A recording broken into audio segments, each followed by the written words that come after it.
Hello friends, welcome to Heaven Academy. मैं आज राजस्थान के इतिहास पार्ट थर्ड लेकर हाजिर हूँ आपके लिए। तो अपनी वीडियो को ज़्यादा लंबा नहीं बढ़ाते हुए अपने क्वेश्चनों को स्टार्ट करते हैं। हमारा टॉपिक चल रहा था राजस्थान की सभ्यता है फ्रेंड्स। तो पार्ट थर्ड का पहला क्वेश्चन होगा, गणेश्वर सभ्यता किस काल से संबंधित है। फ्रेंड्स,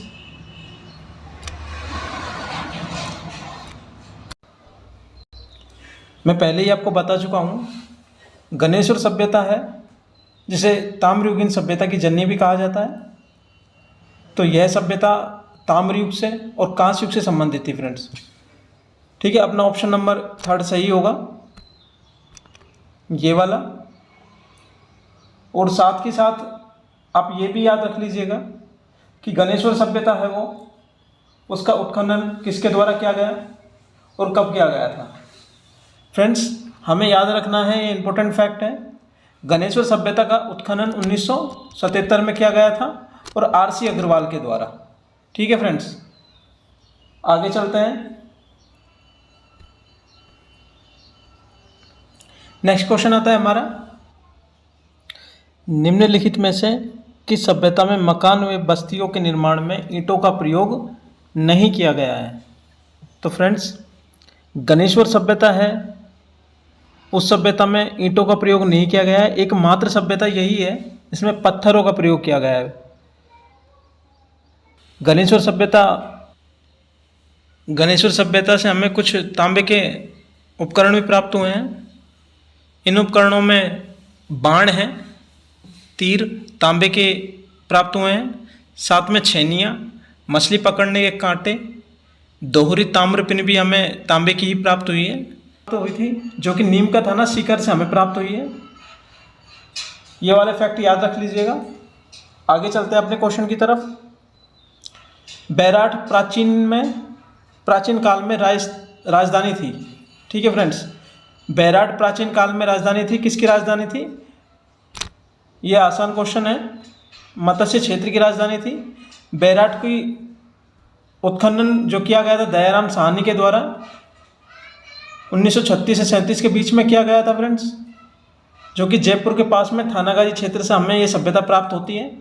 यहाँ पे हमें अशोक के धम्म प्राप्त हुए हैं बीचक की डूंगरी से, और इसकी खोज कैप्टन भट्ट के द्वारा की गई थी। ठीक है फ्रेंड्स, ये कुछ इंपॉर्टेंट फैक्ट है, आप याद रख लीजिएगा। आगे चलते हैं अपने क्वेश्चन की तरफ। दयाराम साहनी और नीलरत्न बनर्जी और कैलाश नाथ दीक्षित किस सभ्यता के उत्खनन में मुख्य भूमिका निभाई थी। ये फ्रेंड्स, मैंने अभी आपको बताया था कि दयाराम साहनी ने बैराट सभ्यता की खोज की थी और इसी टीम के अंतर्गत ये तीनों ने साथ में मिलकर उत्खनन में महत्वपूर्ण भूमिका निभाई थी। हमारे क्वेश्चन का आंसर होगा बैराट सभ्यता। ठीक है फ्रेंड्स, आगे चलते हैं। बीजक की पहाड़ी मौर्य स्तूप चैत्य एवं खंडर, जिसका निर्माण बारी बारी से लकड़ी के 26 स्तंभों ईंट के हैं और चूने के पत्थर से प्लास्टर किए हुए पैनलों से हुआ है। और यह कहाँ स्थित है? बीजक की डूंगरी है, वो बैराट सभ्यता है से संबंधित है। और बैराट सभ्यता से हमें मौर्यकालीन चैत्य स्तूप भी प्राप्त हुए हैं। हमारा ऑप्शन होगा फर्स्ट राइट, बैराट सभ्यता। अगला क्वेश्चन होगा हमारा, भीम की डूंगरी, गणेश डूंगरी राजस्थान की सभ्यता संबंधित है। भीम की डूंगरी, गणेश डूंगरी, बीजक की डूंगरी, ये सभी डूंगरियों से जो भी संबंधित है वो बैराट सभ्यता से संबंधित होगी फ्रेंड्स। हमारा आंसर होगा ऑप्शन 2 बैराट। अगला क्वेश्चन है हमारा, प्राचीन स्थल एवं उत्खनन में कौन सा युग्म सही है। पहला ऑप्शन है हमारा कालीबंगा, जो भी कालीबंगा है अमलानंद घोष के द्वारा खोजी गई थी। इसका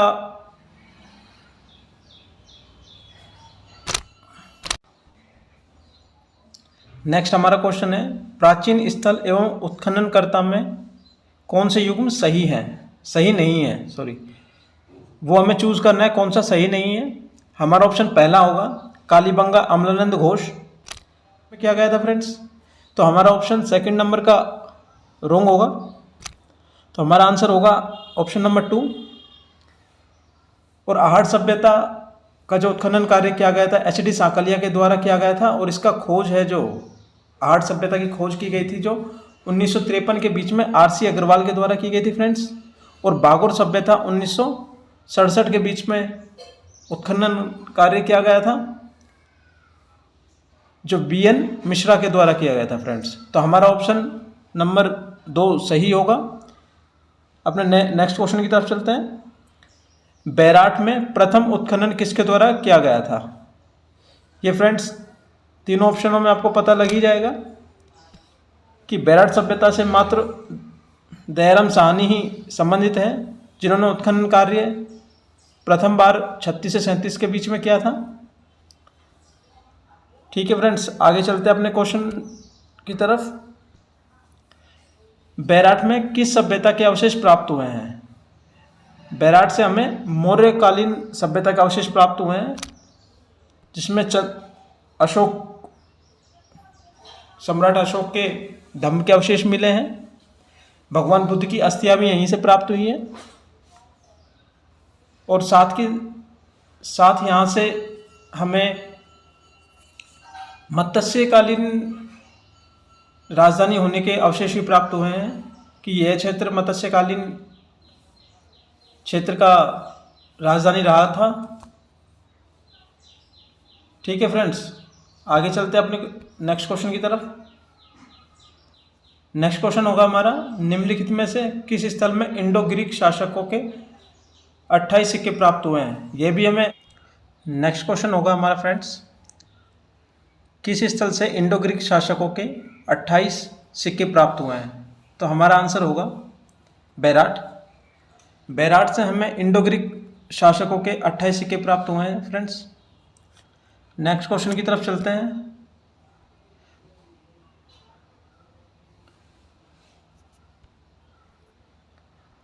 ये क्वेश्चन रिपीट हो गया है।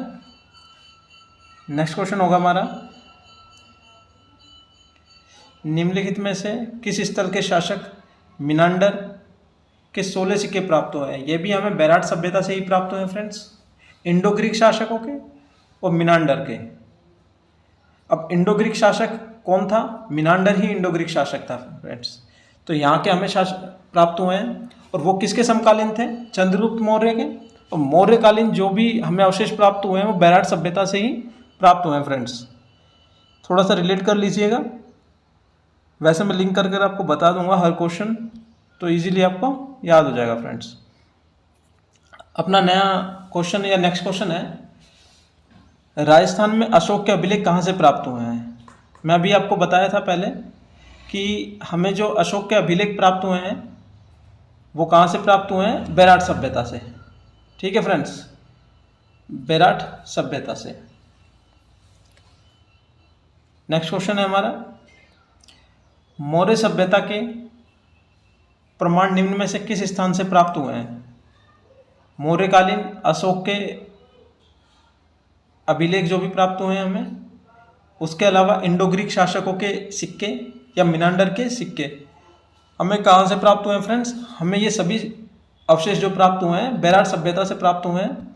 और बैराट सभ्यता का उत्खनन कार्य किसके द्वारा किया गया था? दयाराम साहनी के द्वारा। कब किया गया था? 1936 से 37 के बीच फ्रेंड्स। ठीक है फ्रेंड्स, नेक्स्ट क्वेश्चन है हमारा,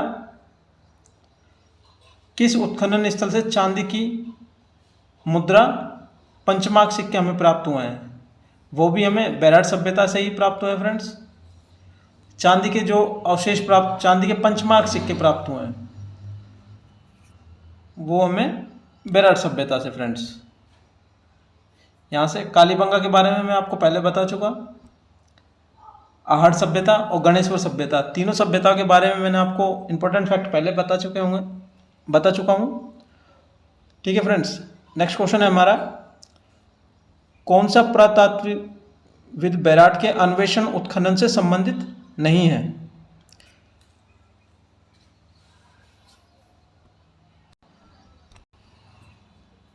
हमारा आंसर होगा फ्रेंड्स, हमारा आंसर होगा एच.डी. सांकलिया, जो कि एच.डी. सांकलिया है, उनका संबंध आहार संस्कृति से था।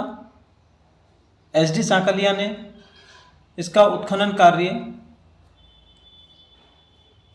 आहार संस्कृति का उत्खनन कार्य जो किया था वो क्या था फ्रेंड्स, 1961 से 62 के बीच में। ठीक है फ्रेंड्स, और ये लोहयुगीन सभ्यता थी। प्रथम कालखंड था ना आहार संस्कृति का, वो तो ताम्रयुगीन था, जिसे ताम्रवती नगरी भी कहा जाता है, इसीलिए कहा जाता है फ्रेंड्स, है ना। और अगला जो भी दूसरा खंड आया था वो लोहयुगीन सभ्यता थी आहार संस्कृति का। तो ये दोनों खंडों में क्वेश्चन पूछ सकता है एग्जामिनर। इस तरह भी क्वेश्चन पूछ सकता है कि आहार संस्कृति का द्वितीय खंड कालखंड किससे संबंधित था। तो इसमें ताम्रयुगीन, लोहयुगीन, कांस्ययुगीन, पाषाणयुगीन, इस तरह से देकर क्वेश्चन पूछ सकता है। तो फ्रेंड्स ये फैक्ट याद कर लीजिएगा अच्छे से कि आहार संस्कृति का जो उत्खनन कार्य तो कब किया गया था, 1953 में R.C. अग्रवाल के द्वारा किया गया था फ्रेंड्स। और साथ में इसका उत्खनन कार्य जो किया गया था, उत्खनन कार्य इसका किया गया था 1961 से 62 के बीच में एच.डी. सांकलिया के द्वारा किया गया था। और प्रथम कालखंड आहार संस्कृति का ताम्रयुगीन से संबंधित था, और दूसरा कालखंड था वो संबंधित था लोहयुगीन से फ्रेंड्स। नेक्स्ट क्वेश्चन की तरफ चलते हैं अपने। बीजे की पहाड़ी कौन सी सभ्यता से संबंधित है? तो बीजे की पहाड़ी बैराट की सभ्यता से संबंधित है फ्रेंड्स। हमारा आंसर ऑप्शन नंबर 2 सही होगा।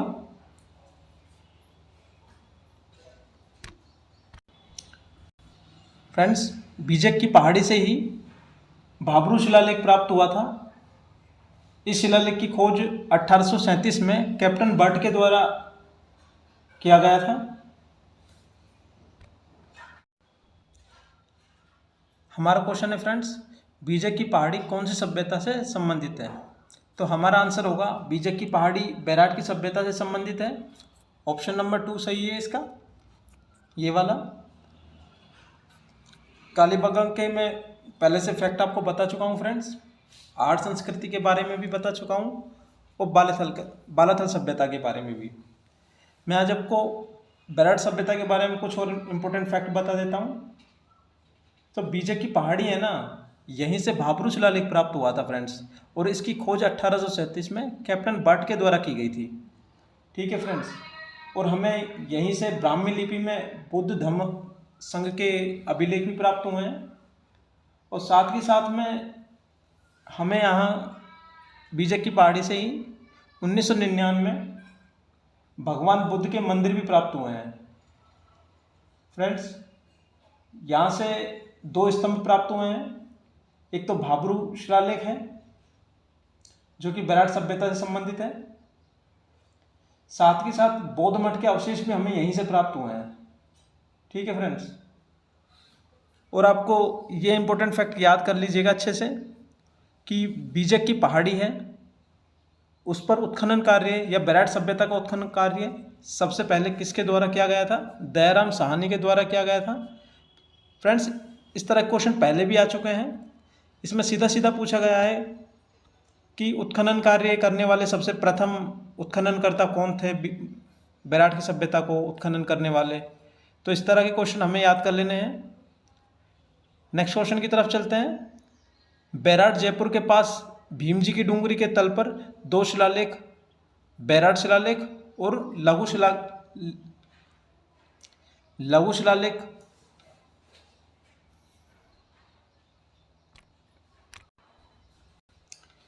जयपुर के पास भीम जी की डूंगरी के तल पर 2 शिलालेख प्राप्त हुए हमें, जो बैराट शिलालेख और लघु शिलालेख की खोज की गई है। वो किससे संबंधित है? यह अशोक से संबंधित है। हमारा आंसर होगा अशोक, क्योंकि फ्रेंड्स चालुक्य, मुगल और राठौड़ ये तीनों सभ्यता हैं बैराट जयपुर के पास भीम जी की डूंगरी के तल पर 2 शिलालेख, बैराट शिलालेख और लघु शिलालेख की खोज की गई है। वो किससे संबंधित है? इसमें हमारा आंसर होगा अशोक, ऑप्शन नंबर थर्ड। ठीक है फ्रेंड्स, क्योंकि चालुक्य और मुगल और राठौड़ ये तीनों ही जो हमारे ऑप्शन है वो इससे मेल नहीं खाते। पहले हमने इम्पोर्टेंट फैक्टों में मैंने आपको बताया था कि सम्राट अशोक के जो भी अभिलेख हैं वो कहाँ से संबंधित है, बेराट सभ्यता से संबंधित है। नेक्स्ट क्वेश्चन की तरफ चलते हैं।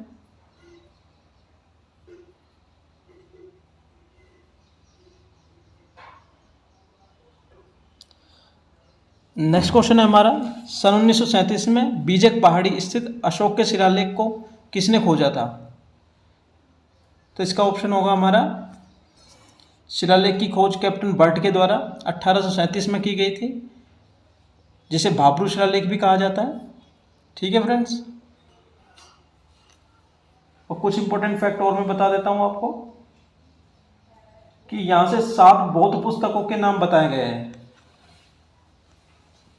ठीक है फ्रेंड्स,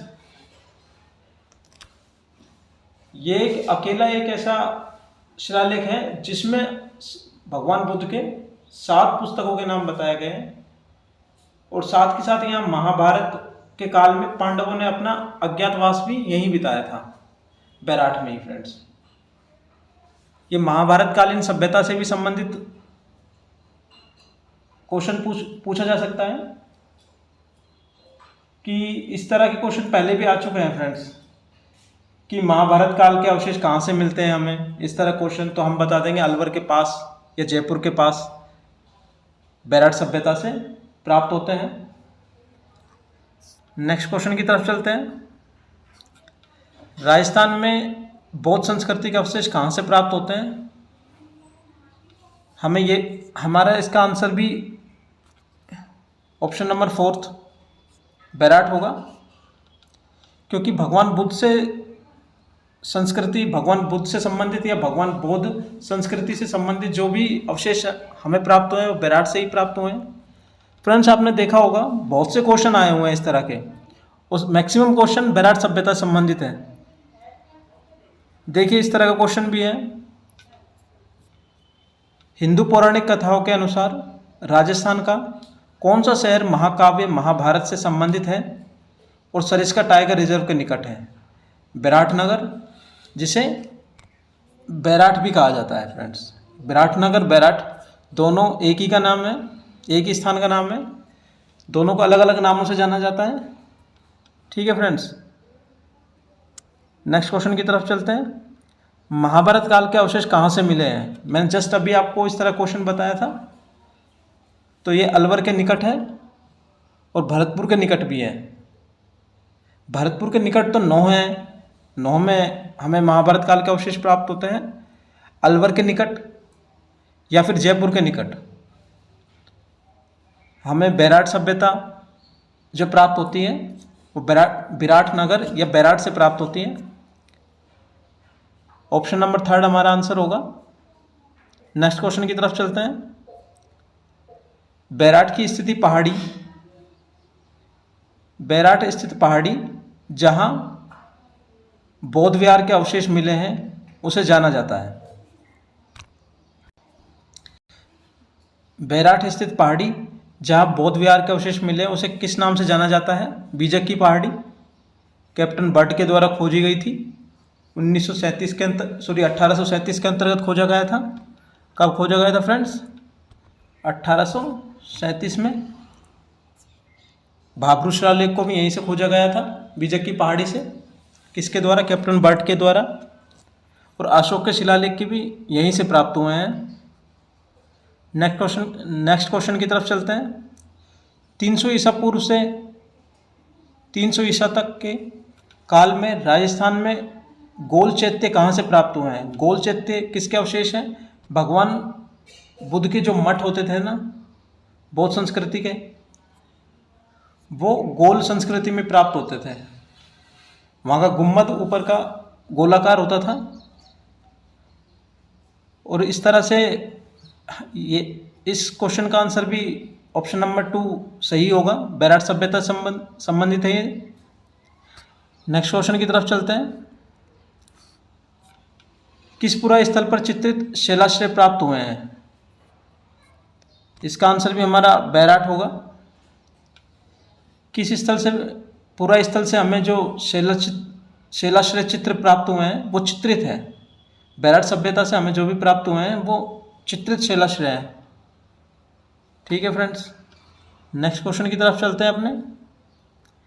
गिलुंड किस नदी के किनारे स्थित है? बनास नदी के किनारे, राजसमंद के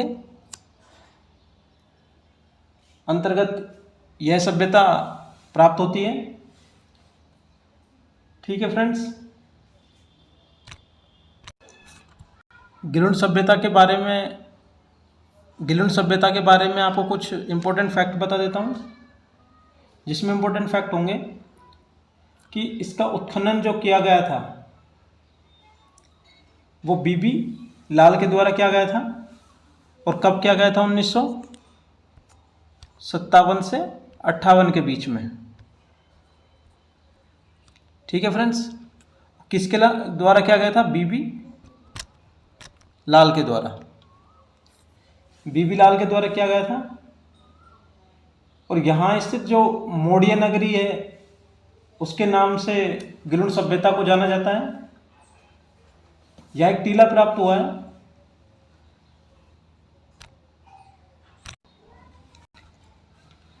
गिलुंड सभ्यता है वो राजसमंद से संबंधित है और इसका उत्खनन कार्य बीबी लाल के द्वारा किया गया था। और कब किया गया था? 1957-58 में। ठीक है फ्रेंड्स, किसके द्वारा? बीबी लाल के द्वारा। और हमें मोडिया नगरी नामक टीला भी प्राप्त हुआ है। वो किससे संबंधित है? गिलुंड सभ्यता से संबंधित है। और आहड़ में जो पक्की ईंटों के अवशेष प्राप्त नहीं हुए हैं हमें, जबकि गिलुंड से हमें पक्की ईंटों के अवशेष भी प्राप्त हुए हैं। और यहाँ से काले और लाल रंग के मृद भांड भी हमें प्राप्त हुए हैं गिलुंड सभ्यता से। ठीक है फ्रेंड्स, ये छोटे छोटे से फैक्ट हैं। इसी तरह क्वेश्चन एग्जामिनर कई बार पूछ लेता है कि भाई गिलुंड सभ्यता कहाँ से संबंधित है? राजसमंद से। इसका उत्खनन कार्य कब किया गया था? 57-58 में। 1957-58 में। किसके द्वारा किया गया था? बीबी लाल के द्वारा किया गया था। और साथ ही साथ यहाँ से किस प्रकार के मृद भांड प्राप्त हुए हैं? लाल और काले रंग के मृद भांड प्राप्त हुए हैं। और यहाँ पे पक्की ईंटों के अवशेष भी प्राप्त हुए हैं। ठीक है फ्रेंड, आगे चलते हैं अपने नेक्स्ट क्वेश्चन की तरफ। गिलुंड सभ्यता किस युग से संबंधित है? यह गिलुंड सभ्यता है जो ताम्र, क्योंकि आहड़ से संबंधित है, आहड़ के सभ्यता है। आहड़ सभ्यता के पास में ही इस सभ्यता की भी खोज की गई है। तो यह ताम्रयुगीन से संबंधित है। तो हमारा ऑप्शन होगा, ऑप्शन नंबर फर्स्ट सही होगा, ताम्र प्रस्तर युग। यह सभ्यता ताम्रयुगीन सभ्यता का नवपाषाणकालीन सभ्यता थी। ठीक है फ्रेंड्स, नेक्स्ट क्वेश्चन है हमारा, पुरातात्विक स्थल गिलुंड संबंध है। हमारा आप ऑप्शन होगा ऑप्शन नंबर, देखिए फ्रेंड्स दोनों में डिफरेंस है, दोनों क्वेश्चनों में। ऊपर पूछा गया है गिलुंड सभ्यता के अवशेष किस युग से संबंधित है। ठीक है फ्रेंड्स, हमने बताया ताम्र प्रस्तर युग से। प्रस्तर मतलब पत्थर। ठीक है फ्रेंड्स, नेक्स्ट क्वेश्चन है हमारा, ताम्र स्तर गिलुंड संबंध है। ये हमारा नवपाषाण कालीन से, मैंने अभी बताया था ताम्रयुगीन सभ्यता और नवपाषाण कालीन संस्कृति है। संस्कृति तो कौन सी है? नवपाषाण कालीन। और युग कौन सा है? ताम्रयुगीन सभ्यता। ठीक है फ्रेंड्स, आगे चलते हैं। नगरी है किस जिले में स्थित है? ये माध्यमिका नगरी है, वो चित्तौड़ में स्थित है। वर्तमान में इसका नाम नगरी के नाम से भी जाना जाता है इसे, जो कि चित्तौड़ से 13 किलोमीटर की दूरी पर स्थित है लगभग। और भगवान बुद्ध और भगवान वैष्णव की मूर्तियों के लिए प्रसिद्ध है। कौन सा क्षेत्र? चित्तौड़, जो कि माध्यमिका नगरी के नाम से जाना जाता है। ठीक है, माध्यमिका नगरी चित्तौड़ के अंतर्गत है, जिसे वर्तमान में नगरी के नाम से जाना जाता है। ठीक है फ्रेंड्स, वर्तमान में नगरी के नाम से जाना जाता है। साथ ही साथ में यहाँ से क्या है कि विष्णु के और वैष्णव भगवान या वैष्णव और भगवान बुद्ध की मूर्तियों के लिए भी प्रसिद्ध है ये, और लगभग चित्तौड़ से लगभग 13 किलोमीटर की दूरी पर स्थित है, जिसका उत्खनन कार्य सबसे पहले 1904 में किया गया था। और किसके द्वारा किया गया था? भंडारकर, डॉक्टर भंडारकर के द्वारा। ठीक है फ्रेंड्स, कब किया गया था? 1904 में। किसका किया गया था? माध्यमिका नगरी है उसके वहाँ। गुप्तकालीन सभ्यता के अवशेष भी हमें यहाँ से प्राप्त हुए हैं। कब किया गया था? जिसका उत्खनन कार्य किया गया था 1904 में, डॉक्टर भंडारकर। ठीक है फ्रेंड्स, और हमें यहाँ गुप्तकालीन सभ्यता के अवशेष भी प्राप्त हुए हैं। गुप्तकालीन, आगे चलते हैं नेक्स्ट क्वेश्चन की तरफ हमारे। राजस्थान के पुनर्गठन के पूर्व सर्वप्रथम सन 1934 में ताम्र सामग्री की प्राप्ति स्थान कौन सा है, जहां से हमें ताम्र सामग्री प्राप्त होती है? पर्वतसर तहसील का गांव है वो। कौन सा गांव है? पर्वतसर तहसील का। पर्वतसर तहसील के कुराड़ा, जो कि नागौर में स्थित है, वहां से हमें प्राप्त होते हैं। नागौर स्थित कुराड़ा गांव में पुरातात्विक सर्वेक्षण विभाग के द्वारा 1934 में उत्खनन किया गया था। ठीक है फ्रेंड्स, कब किया गया था?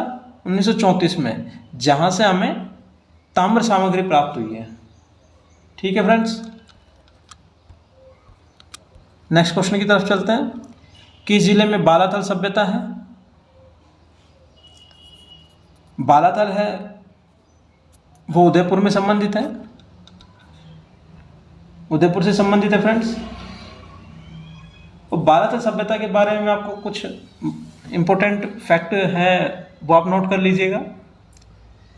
बालाथल सभ्यता है जो कि उदयपुर से लगभग 42 किलोमीटर की दूरी पे दक्षिणी पूर्वी क्षेत्र में वल्लभनगर तहसील में स्थित है। कौन से नगर में स्थित है? वल्लभनगर तहसील में। ठीक है फ्रेंड्स, और यह जो स्थल हमें प्राप्त हुआ है वो ताम्रपाषाण युगीन सभ्यता से संबंधित है, जिसका उत्खनन कार्य सबसे पहले वीएन मिश्र के द्वारा किया गया था। यहाँ से हमें बालाथल सभ्यता से 11 कमरों के अवशेष मिले हैं। 11 कमरों का एक विशाल भवन मिला है। साथ ही साथ यहाँ दुर्गनुमा भवन भी हमें प्राप्त हुआ है फ्रेंड्स। और यहाँ से एक कंकाल भी प्राप्त हुआ है, वो लगभग 4000 वर्ष पुराना बताया जाता है। और भारत में कुष्ठ रोग के सबसे पुराने प्रमाण जहाँ से मिले हैं, कुष्ठ रोग के सबसे प्राचीनतम प्रमाण जहाँ से मिले हैं, वो हमें बालाथल सभ्यता से ही प्राप्त होते हैं।